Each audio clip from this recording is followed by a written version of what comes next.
Hello friends, स्वागत है आपका हमारे यूट्यूब चैनल जी अकेडमी 24 पे। तो कैसे हैं आपसे उम्मीद करते हैं कि आप बहुत अच्छे होंगे और आप आरपीएफ की तैयारी बहुत अच्छे तरीके से कर रहे होंगे। तो आज की इस वीडियो में लोग आरपीएफ का सेट 28 का करेंगे, जो कि 25 जनवरी 2019 को थर्ड शिफ्ट यानी तृतीय पाली में पूछा गया प्रश्न है। तो जो लोग अभी हमारे चैनल पर नए आए हैं तो प्लीज़ हमारे चैनल को सब्सक्राइब कर दें और वीडियो को लाइक कर दें। तो डेली की तरह इसमें भी हम लोग 50 क्वेश्चन करेंगे जीके जीएस का। तो 50 में से कितने क्वेश्चन आप सही कर पाते हो कमेंट करके ज़रूर बताइएगा। और आप हमारे टेलीग्राम चैनल से जुड़ना ना भूलें, डिस्क्रिप्शन में हमारे टेलीग्राम का लिंक मिलेगा। टेलीग्राम पे ज्वाइन हो जाइए, वहाँ पे सारे नोटिफिकेशन, जॉब का नोटिफिकेशन वहाँ पे मिलता रहेगा। तो चलिए हम वीडियो को स्टार्ट करते हैं। बुक पे सारे प्रश्न अच्छे तरीके से नहीं दिखाई देते हैं, इसलिए हम यहाँ पे सारे प्रश्न को टाइप कर लिए हैं पीडीएफ में। तो अब अच्छे से दिखाई देगा। तो देखिए, पहला प्रश्न है, हाल ही में कौन union public service commission UPSC की अध्यक्ष बनी है? तो हाल ही में कौन बनी है नए यूपीएससी की नई अध्यक्षता? तो ये प्रीति सूदन बनी है। इसका करेक्ट आंसर ऑप्शन ये हो जाएगा। इसमें मस्ट भी इंपॉर्टेंट क्वेश्चन है, वीडियो को शुरू से अंत तक जरूर देखिएगा। नेक्स्ट है, वह प्राचीन नाम क्या है जिसे पटना नगर को जाना जाता था? तो पटना को प्राचीन किस नाम से जाना जाता था? तो ये पाटलिपुत्रा के नाम से जाना जाता था।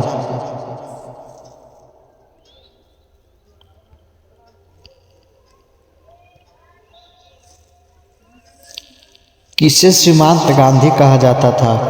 तो सीमांत गांधी अब्दुल गफ्फार खान को कहा जाता था।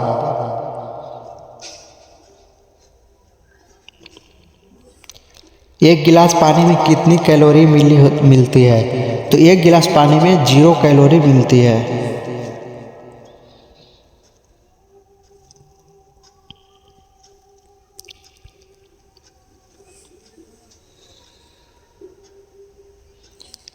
माजुली द्वीप किस राज्य में है? तो माजुली द्वीप असम राज्य में है।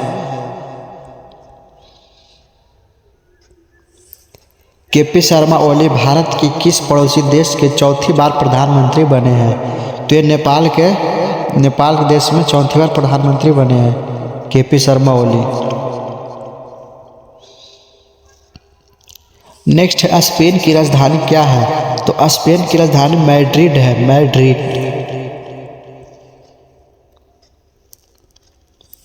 एशिया का मरीज किसे कहा जाता है? तो एशिया का मरीज चीन को कहा जाता है। पृथ्वी की सतह से ऊपर जाने पर ग्राम का मान क्या होता है? तो पृथ्वी की सतह से ऊपर जाने पर जी का मान घटता है।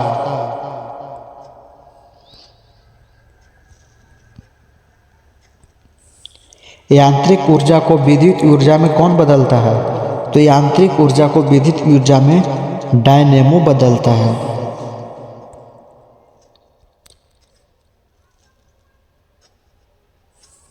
सभी द्रवों का क्वथनांक दाब बढ़ाने पर क्या होता है? सभी द्रवों का क्वथनांक दाब बढ़ाने पर दाब बढ़ जाता है।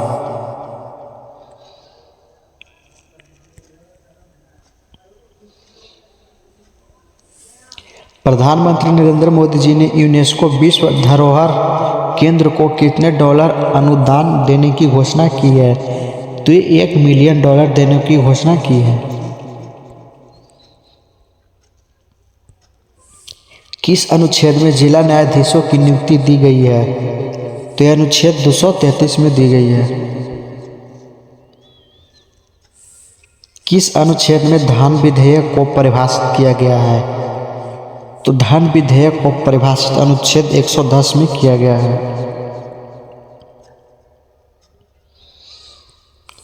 भारत में सबसे लंबी तट रेखा वाला राज्य कौन है? तो भारत में सबसे लंबी तट रेखा वाला राज्य गुजरात है। ब्राह्म समाज की स्थापना किसने की थी? ब्राह्म समाज की स्थापना राजा राम मोहन राय ने की थी।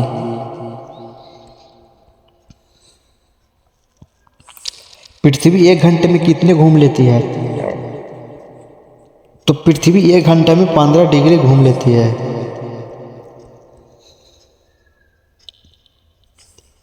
पुरुषों की 50 मीटर राइफल 3P स्पर्धा में स्वर्णपिन कुशाले ने कौन सा पदक जीता है? तो ये कांस्य पदक जीता है।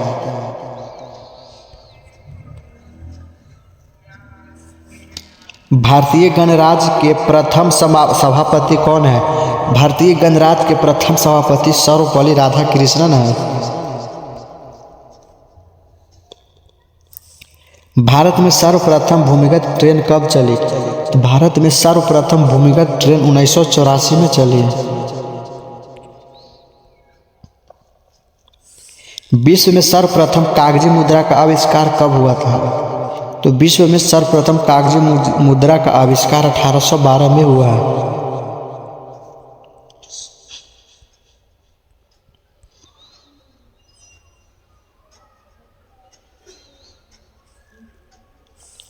भारत के अलावा कौन सा देश जो 15 अगस्त को ही अपना स्वतंत्रता दिवस मनाता है? तो दक्षिण कोरिया और उत्तर कोरिया दोनों मनाता है, इसलिए इसका करेक्ट आंसर ऑप्शन सी हो जाएगा, ए और बी दोनों।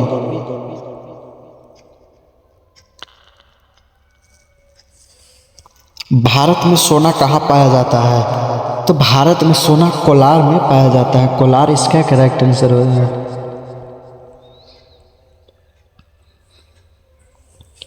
महाभारत के युद्ध को किसने दिव्य दृष्टि से देखा है? तो महाभारत के युद्ध को संजय ने दिव्य दृष्टि से देखा है।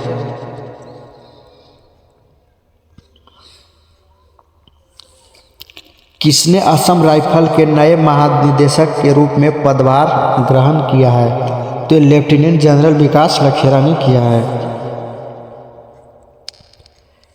तो ये सारे क्वेश्चन टाइप करने में बहुत मेहनत लगता है, तो इसके लिए आप हमारे चैनल को ज़रूर सब्सक्राइब कर दें और वीडियो को भी लाइक कर दें।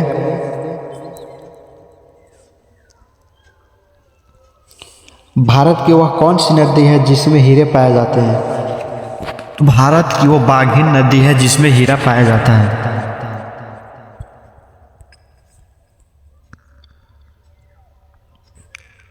GL टैग की समय सीमा क्या है?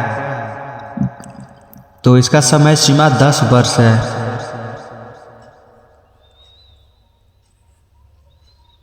भारतीय सभा ने राष्ट्रपति ध्वज के डिजाइन को कब स्वीकृति प्रदान की थी? तो भारतीय सभा ने राष्ट्रपति ध्वज को डिजाइन को 22 जुलाई 1947 को स्वीकृति प्रदान की थी।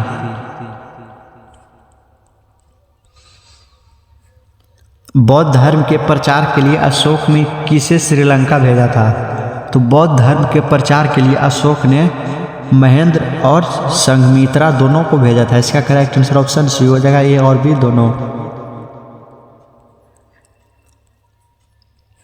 सिकंदर के समय मगध पर किसका शासन था? सिकंदर के समय मगध पर राजा धनानंद का शासन था। हड़प्पा स्थलों में कासज नर्तकी की मूर्ति कहाँ से प्राप्त हुई थी? तो मोहनजोदड़ो से प्राप्त हुई थी।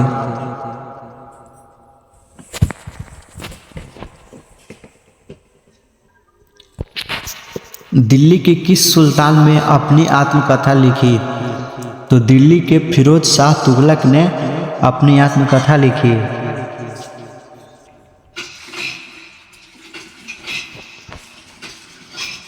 किस क्रिकेट टीम ने वुमेन्स एशिया कप 2024 का खिताब जीता है? तो श्रीलंका ने जीता है।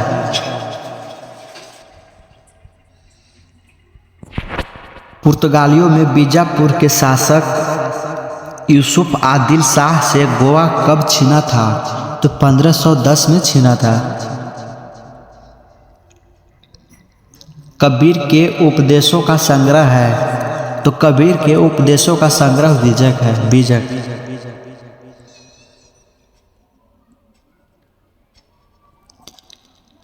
हुमायूंनामा की रचना किसने की थी?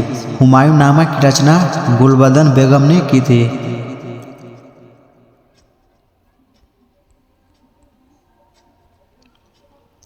जहांगीर के दरबार में आने वाला पहला अंग्रेजी व्यापारी था? तो जहांगीर के दरबार में आने वाला पहला अंग्रेज व्यापारी कैप्टन हॉकिंस था।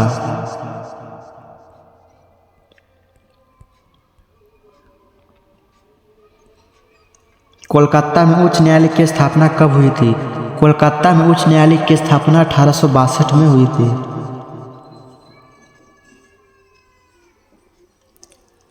झीलों का देश किसे कहते हैं? तो झीलों का देश फिनलैंड को कहते हैं। ओलंपिक और पैरा ओलंपिक 2024 का शुभारंभ क्या है? ओलंपिक और पैरा ओलंपिक 2024 का शुभारंभ फ्रीज है।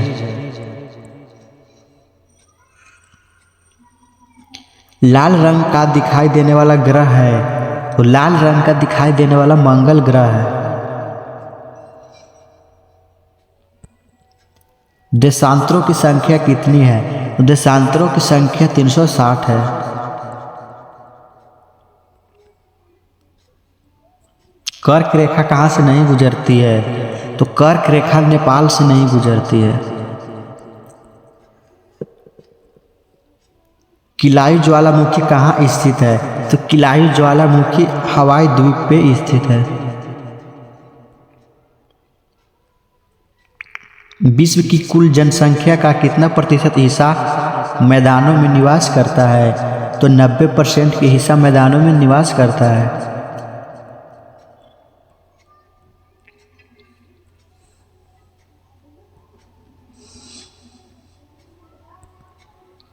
पेरिस कौन सी बार ओलंपिक खेल की मेजबानी कर रहा है? तो ये तीसरी बार मेजबानी कर रहा है। पेरिस तीसरी बार ओलंपिक खेल की मेजबानी कर रहा है।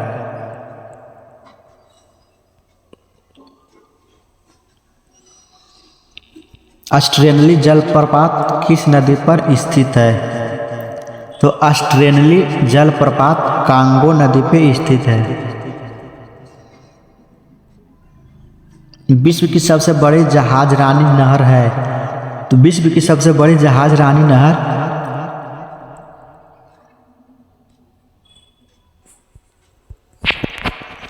स्वेज नहर है। तो स्वेज नहर इसमें नहीं दिख रहा है, तो इसलिए इसका करेक्ट आंसर ऑप्शन डी होगा। इनमें से कोई नहीं। याद रखिएगा, विश्व की सबसे बड़ी जहाज रानी नहर स्वेज नहर है।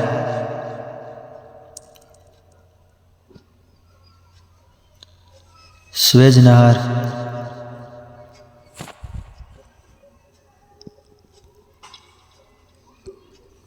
किस महाद्वीप को श्वेत महाद्वीप के नाम से जाना जाता है? तो ये अंटार्कटिका को श्वेत महाद्वीप के नाम से जाना जाता है।